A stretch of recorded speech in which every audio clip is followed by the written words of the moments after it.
Significant figures. Significant figures means notable, remarkable, important digit or countable digit. Definition: figure or a digit that contributes to how accurately something can be measured. अगर हमारे पास कोई भी object है और उस object को अगर हम मेयर करें, मेजरमेंट में बहुत सारी चीज़ें आ सकती हैं, जैसे कि मास, वॉल्यूम, टाइम, स्पीड, लेंथ। तो अगर हमारे पास कोई भी ऑब्जेक्ट है और उसका हम कोई भी फैक्टर जब डिटरमाइन करते हैं या कोई भी फैक्टर की किसी भी फैक्टर की जब हम मेजरमेंट करते हैं, तो हम कोई ना कोई स्केल, कोई ना कोई इंस्ट्रूमेंट यूज़ करते हैं। तो वो इंस्ट्रूमेंट हमें कोई ना कोई उसकी रीडिंग देता है। तो उस रीडिंग में जो इम्पॉर्टेंट फिगर्स होते हैं, जो इम्पॉर्टेंट वैल्यू होती हैं, उसे हम सिग्निफिकेंट फिगर कहते हैं।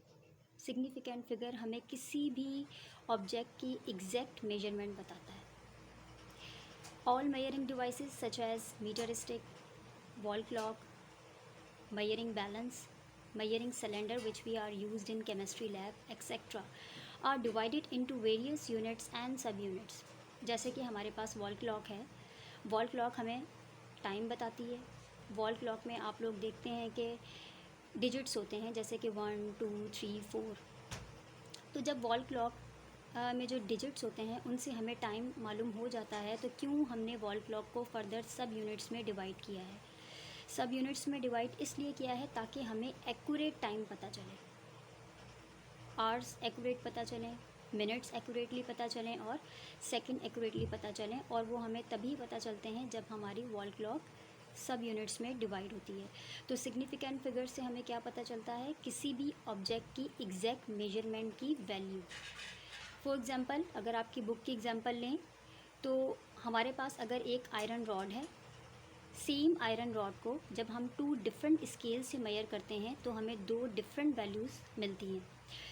फॉर एग्ज़ाम्पल, फर्स्ट स्केल हमारे पास है जिसके जो सब यूनिट्स हैं वो डिवाइड हैं सेंटीमीटर्स में, और जो सेकंड स्केल है उसे हमने मिलीमीटर्स में, या आप लोग कहें कि उसके यूनिट्स को फर्दर हमने सब यूनिट्स में डिवाइड कर दिया। तो जब हम फर्स्ट स्केल से सेम रॉड की लेंथ लेंगे तो वो लेंथ है आपकी बुक के अकॉर्डिंगली 3.6 सेंटीमीटर।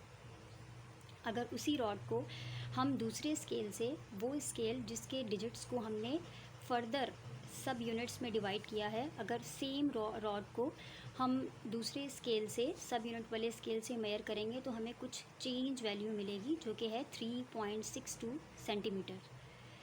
तो अब स्टूडेंट्स यहाँ पर कंफ्यूज होते हैं कि कौन सी वैल्यू उनके लिए ठीक है या कौन सी वैल्यू वो अपने आंसर के तौर पर लिखें। तो यहाँ पर हम देखेंगे कि सिग्निफिकेंट फिगर कौन सी, कितने हैं, किस वैल्यू में कितने सिग्निफिकेंट फिगर हैं। तो जो आपके पास वैल्यू 1 है 3.6 centimetre, they have 2 significant figures, and 3.62 centimetre they have 3 significant figure. It means कि जो 3.62 सेंटीमीटर वो हमारे पास ज़्यादा एक्यूरेट, ज़्यादा प्रिसाइज वैल्यू है। 3.6 सेंटीमीटर भी हमारे पास ठीक वैल्यू है, लेकिन अगर आप ज़्यादा एक्यूरेट, ज़्यादा प्रिसाइज वैल्यू किसी भी ऑब्जेक्ट की मेयर करना चाहते हैं तो आपको स्केल भी ज़्यादा प्रिसाइज यूज़ करना पड़ेगा। There are two factors which is very important in determining the number of significant figure is, one factor is accuracy of the instrument, second factor is exact size of the object to be measured। तो significant figure से क्या मुराद है कि अगर हमें किसी भी object की एग्जैक्ट मेजरमेंट करनी हो तो हम कोई ना कोई इंस्ट्रूमेंट यूज़ करेंगे और वो इंस्ट्रूमेंट हमें कुछ ना कुछ रीडिंग देगा। तो अगर हम एक ही ऑब्जेक्ट को डिफरेंट इंस्ट्रूमेंट से मेयर कर रहे हैं तो डिफरेंट इंस्ट्रूमेंट की एक्यूरेसी डिफरेंट होगी, वो डिफरेंट वैल्यूज़ देंगे, थोड़ा बहुत वैल्यू में फ़र्क होगा।